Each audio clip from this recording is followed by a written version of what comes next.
Puspita Raja Herbal. Salam sehat alami. 97.8 FM EMC Puspita Raja Herbal. Sehat alami, Ramadan di hati. Sedulur EMC dan fan-fan Bang HS serta pasien-pasien Bang HS. Bang HS ini tentunya seorang yang sudah kita kenal ya sebagai motivator dan formulator herbal Indonesia, atau lebih dikenal sebagai dosen herbal yang selalu menemukan inovasi-inovasi barunya dengan resep-resep herbal terbarunya yang tentunya ini demi kesembuhan pasiennya dan juga kesehatan fan-fan serta sedulur EMC. Kadang ya, rasa cintanya ini melebihi dari rasa cintanya kepada keluarganya. Terbukti dengan selalu menemui pasien serta fans-fansnya dari pagi, siang, malam. Bang AS selalu menemani pasiennya. Dan Bang AS dengan ridho dan ikhlas selalu membantu memberikan ramuan herbalnya. Nah, sedulur MC dan fan-fan Bang HS, Talkshow pada malam hari ini, Talkshow bedah resep Hasan Sabila atau kuliah malam. Satu tema yang akan disampaikan adalah akibat HB rendah. Dan sedulur MC jangan lupa ya, acara ini bisa disaksikan lewat YouTube Hasan Sabila Official atau di Facebook Hasan Sabila dan Instagram di @hasansabila.official. Jangan lupa subscribe dan follow-nya. Oke, sedulur MC langsung aja. Halo, selamat malam Bang HS. Selamat malam juga Mbak Mulat, selamat malam juga kepada fan Hasan Sabila. Oke, tentunya dalam suasana bulan Ramadan ini tetap sehat, tetap semangat ini Bang HS ya. Ya, alhamdulillah. Dan tentunya sudah ditunggu ini. Barangkali saja ingin memberikan resep terbarunya atau mungkin sebelumnya ingin menyapa terlebih dahulu kepada fan-fansnya juga sedulur MC. Monggo silakan Bang HS. Terima kasih Mbak Mulat, terima kasih juga kepada fan Hasan Sabila. Malam ini akan kita bicarakan akibat dari HB itu turun. Apakah HB turun itu tidak bermasalah pada organ lain? Maka ini nanti kita akan membicarakan itu. Ternyata HB rendah itu bisa membuat mata itu semakin kabur. HB rendah bisa membuat gagal ginjal. HB rendah bisa membuat gula bagi penderita diabetes sulit untuk turun. Ternyata permasalahannya banyak sekali. Maka dengarkanlah Bang HS pada malam ini, kita akan membahas masalah kenapa HB itu bisa turun dan tidak bisa dinaikkan. Naik dalam seminggu, turun lagi. Enak dalam 10 hari, turun lagi. Sehingga permasalahan apa, organ apa yang harus kita perbaiki. Ini adalah pelajaran yang terbaik di bulan Ramadan. Saya memberikan tentang resep bagaimana HB itu bisa naik. Biasanya kita pakai jus, sayuran, kemudian di blender, kita minum, hasil sarinya, kemudian HB dia akan naik. Tapi itu hanya sekedar, tidak permanen. Saya akan memperbaiki bagaimana begitu HB itu naik, dia stagnan atau berhenti di angka itu. Terutama bagi mereka yang cuci darah karena gagal ginjal. Inilah yang saya utamakan. Mereka yang gagal ginjal itu selalu divonis bahwa HB Bapak rendah, harus transfusi. Dengan transfusi itu, dia merasa tersiksa. Setiap cuci darah transfusi, setiap cuci darah transfusi. Karena HB-nya terlalu rendah. Maka saudaraku fan Hasan Sabila, HB rendah itu disebut juga sebagai anemia. Yang berarti seorang tidak memiliki cukup sel darah merah dalam tubuhnya. Artinya lebih banyak sel darah putih daripada sel darah merah. Ini yang sering terjadi di dalam pasien-pasien Bang AS. Begitu pasien datang, Bang, saya kok jadi lemes ya Bang? Bang, saya keringatnya dingin ya Bang? Bang, mata saya berkunang-kunang ya Bang? Bang, kok saya tidak punya semangat ya Bang ya? Makan tidur, makan tidur. Bagaimana ini Bang? Maka jelaskanlah apa adanya. Saya akan menyampaikan bagi Bapak yang mendengar, perhatikan baik-baik. Akibat HB itu rendah. 1. Terjadi karena kehamilan. Yang kedua, haid sangat banyak atau terus-menerus berkepanjangan. Umumnya 5 hari. Ini dia sampai 2 minggu. Ya. Kemudian yang ketiga, sumbangan darah yang jarak waktunya sangat dekat. Kita memberikan sumbangan darah Harusnya 3 bulan, ini dia 2 minggu sekali. 2 minggu sekali, maka HB pasti akan turun. Bisa juga terjadi tubuh berhenti memproduksi sel darah merah baru. Kenapa? Karena terjadi pengentalan. Dari mana pengentalan? Mestinya dari penyakit. Penyakit apa itu? Kolesterol. Apalagi gula. Atau tubuh kelebihan kalsium, terjadi pengapuran. Itulah yang bisa terjadi, Ibu. Jadi tubuh berhenti memproduksi sel darah merah baru. Terus selanjutnya karena si penderita punya penyakit kanker. Kemudian efek samping dari obat yang terlalu lama. Ibu bisa merasakan, Bapak bisa merasakan. Bapak sudah mengkonsumsi obat-obatan sudah berapa lama? Saya sebut 25 tahun, 15 tahun, 12 tahun, 10 tahun. Ibu rasakan, keluarkah keringat dingin, rasa malas, rasa lemes, mata berkunang-kunang. Kenapa? Karena terlalu lama menggunakan obat-obatan. Tapi kalau tidak minum, saya naik bahasan diabetesnya. Begitu juga hipertensi saya. Begitu juga saya kan epilepsi. Kalau tidak minum, kambuh, saya kejang. Artinya solusinya adalah setiap orang sakit ingin sembuh. Ya, tanda petik, ingin sembuh. Bukan orang sakit akan tergantungan dengan obat. Kalau kita bergantung dengan obat, berarti tidak ada cita-cita kita untuk sembuh. Kita berobat, tujuannya untuk sembuh. Ingat ya, berobat untuk sembuh. Kita cari bagaimana kita menyembuhkan organ apa aja yang rusak. Itulah yang kita perbaiki. Ini yang sering saya pun jadi bingung, Bu. Kenapa sih orang dibuat kecanduan dengan obat-obatan sampai akhir hayatnya? Kan organnya yang rusak. Mari kita membahas organ yang rusak. Katakanlah pankreas yang rusak, kita perbaiki pankreas. Kan ada 2 jalur. Jalur pertama, jalur selatan atau jalur utara. Jalur selatan katakanlah kelenjar endokrin, utara jalur kelenjar eksokrin. 2 jalur, tinggal kita perbaiki aja. Jalur mana yang rusak? Yang selatan atau yang utara? Ya, bukan kita harus mengkonsumsi untuk menekan tingginya kadar, tekan terus agar itu turun. Itu artinya tidak mengobat. Ya, endokrin berhubungan dengan memproduksi hormon insulin. Eksokrin berhubungan dengan kelenjar ludah, kelenjar lendir. Maka bagi mereka yang diabetes dan cuci darah, eksokrin bermasalah. Kenapa? Keringatnya dingin. Artinya ini ada kesalahan di dalam memproses keringat. Keluarnya menjadi keringat dingin. Kenapa? Kurang zat besi. Bagaimana untuk menambahkan? Perbaiki dulu eksokrin. Baru kita kasih motivasi, kasih tambahan asupan vitamin-vitamin zat besi. Ya, kalau ada orang keringat dingin, berikanlah kepada mereka motivasinya adalah, ini gampang saja Pak. Sehari 2 hari nanti kan sembuh juga. Tenang saja. Selama tumbuh-tumbuhan itu warnanya hijau, Bang AS masih bisa memproses. Kecuali warnanya sudah coklat tua, warna tua, nggak bisa. Tapi kalau berwarna hijau, Bang AS bisa. Selanjutnya, akibat HB rendah itu karena penyakit ginjal kronis. Ini yang saya katakan, orang ginjal kronis ini akhirnya dengan cuci darah. HB-nya rendah, transfusi. HB rendah lagi, transfusi. HB rendah lagi, transfusi. Kenapa? Ya kita perbaikilah. Kalau ginjal ini kan unsurnya yang harus kita naikkan dan kita stabilkan. Di situ adalah urium, kreatin, dan organ ginjal.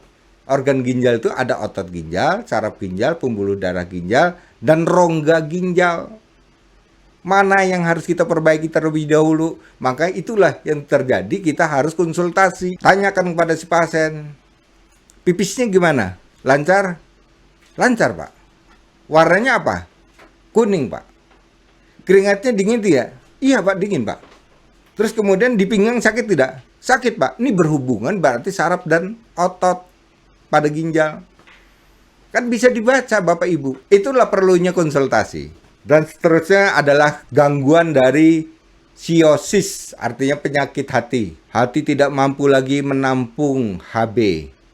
Hati tidak mampu lagi menampung protein. Ya, kerusakan pada fungsi hati. Kemudian penyakit limfoma itu adalah kanker getah bening yang dibutuhkan oleh tubuh. Kemudian kita lanjut lagi, ada kelenjar tiroid kurang aktif, kurang gizi atau zat besi, ya. Kemudian penyakit radang usus itu juga bisa membuat orang menjadi HB-nya rendah, leukemia, keracunan timbal atau keracunan zat besi, ya. Keracunan timbal ini begini, Bu.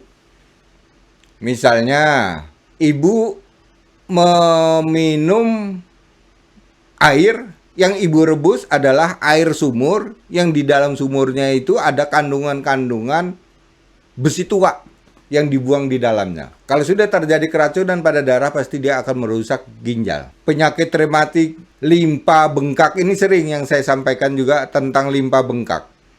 Limpa bengkak ini orangnya lemes, HB-nya rendah, mukanya pucat, badannya gemuk, perutnya membuncit. Yang terakhir adalah karena akibat dari talasemia. Itu adalah kelainan darah bawaan sel darah merah di bawah normal.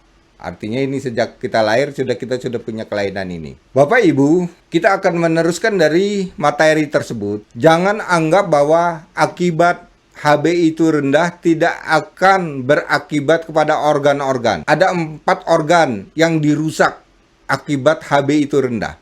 Dari 4 organ ini nanti akan berkembang, Bu. Cabangnya akan banyak sekali. Ya. Dari satu saja, katakanlah mata, airnya banyak sekali. Dari mata, kemudian dia akan menyerang pada telinga, saraf telinga.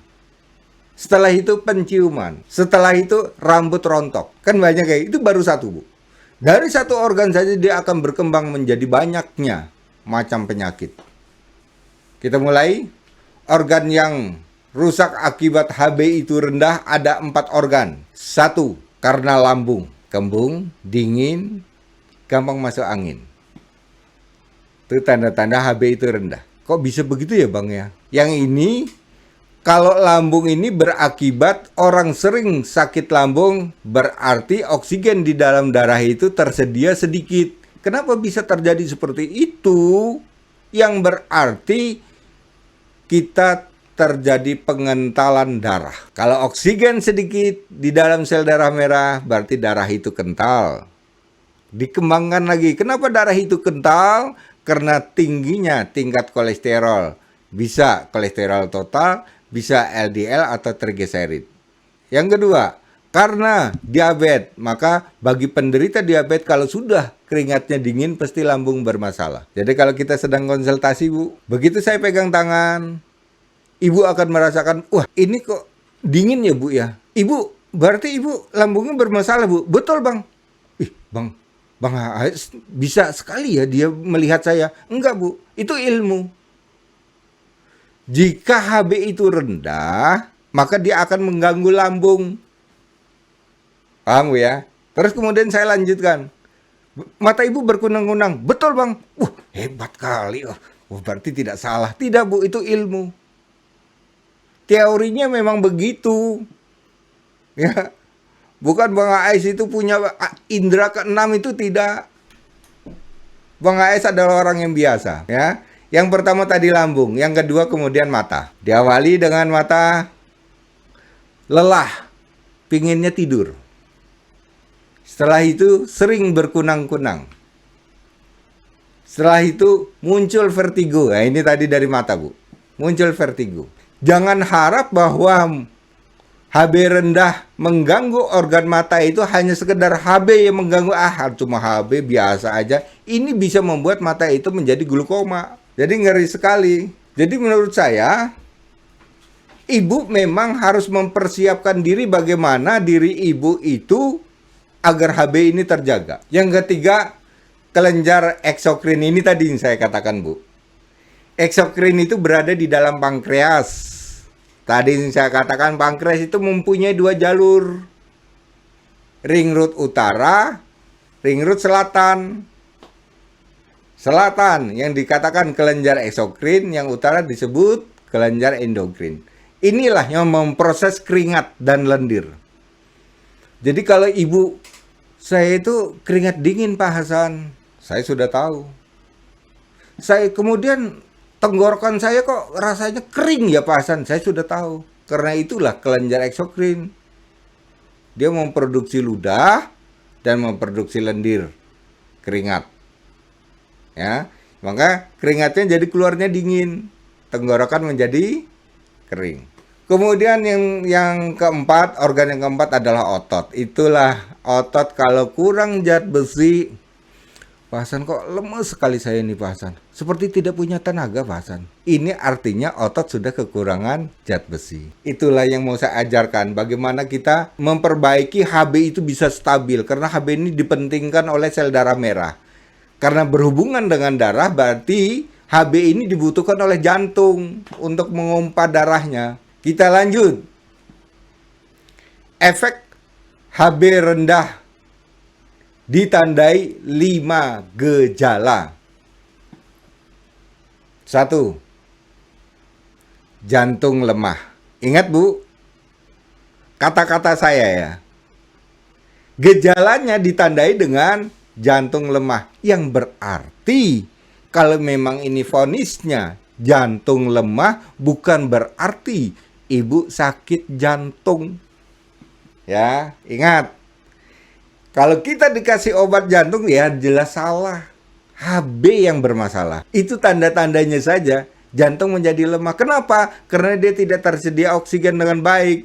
Kenapa? Karena dia tidak cukup dengan protein. Kenapa? Karena dia tidak terjadi zat besi yang cukup di dalam sel darah merah. Maka jantung menjadi lemah. Apakah jantung yang harus diobati? Tidak. Bukan itu. Ini sama saja seperti motor itu mogok, yang diperbaiki bannya. Dikompa terus sampai pecah bannya. Memang hubungannya dengan satu motor, tapi tidak ada sambungnya. Motor mogok, yang dibongkar bannya. Yang kedua adalah fungsi ginjal menurun. Ini sering terjadi gagal ginjal ibu. Jangan hati-hati dengan kalau HB sering rendah, ditandai dengan seperti keringat dingin tadi, mata berkunang-kunang seperti saya sampaikan tadi. Terus kemudian lemes, itu hati-hati pada ginjal. Orang gagal ginjal itu kan kalau tidak hipertensi atau diabetes pada umumnya. Apakah HB rendah tidak bisa merusak ginjal? Bisa. Semua penderita cuci darah pasti akan mengalami drop. HB menjadi turun, bisa sampai 3. Ada yang 4, ada yang 6. Tidak bisa stabil. Inilah saya ingin berharap kestabilan HB ini agar penderita cuci darah itu bisa selesai. Semua mereka bisa sembuh dari resep Bang HS. Itulah cita-cita Bang HS. Terus yang ketiga adalah efek HB rendah ditandai dengan 5 tadi. Yang ketiga adalah kulit pucat atau berwarna kuning. Keringatnya dingin, kulitnya pucat. Yang keempat, fungsi hati melemah. Ya, fungsi hati melemah. Kenapa melemah? Karena hati adalah wadah atau tempat atau mangkok yang menyimpan HB. Kalau fungsinya melemah berarti dia tidak bisa lagi menampung dengan baik. Ketika tubuh membutuhkan atau jantung membutuhkan, dilepaskanlah HB dari rongga hati. Simpan lagi sisanya. Kompa lagi, lepaskan lagi. Maka kerjasama antara jantung dengan hati selalu, walaupun orang itu tidur, organ selalu bekerja. Apa tidak hebat organ tubuh manusia ini? Hati aja yang diambil, mati orang. Belum jantung itu. Kemudian yang kelima, pembuluh darah mengeras. Inilah Bu, HB rendah bisa membuat darah menjadi kental. Karena sel darah merah sedikit, sel darah putih yang lebih banyak. Terjadilah pengerasan pada pembuluh darah. Kenceng di batang leher. Badan kaku-kaku. Sendi nggak bisa ditekuk. Tangan kesemutan. Kaki kesemutan. Mari kita akan belajar membuat resep mengatasi akibat HB rendah. Ini direbus ya Ibu, Bapak. Yang pertama adalah benalu asam jawa. Ambil 4 lembar. Benalu kemuning 4 lembar. Kemudian benalu tali putri, bakminan itu yang kuning Bu. Dia biasanya tumbuhnya di tetean. Ya. Sejumput. Basah atau kering sama saja. Kemudian Ibu masukkan ke dalam panci.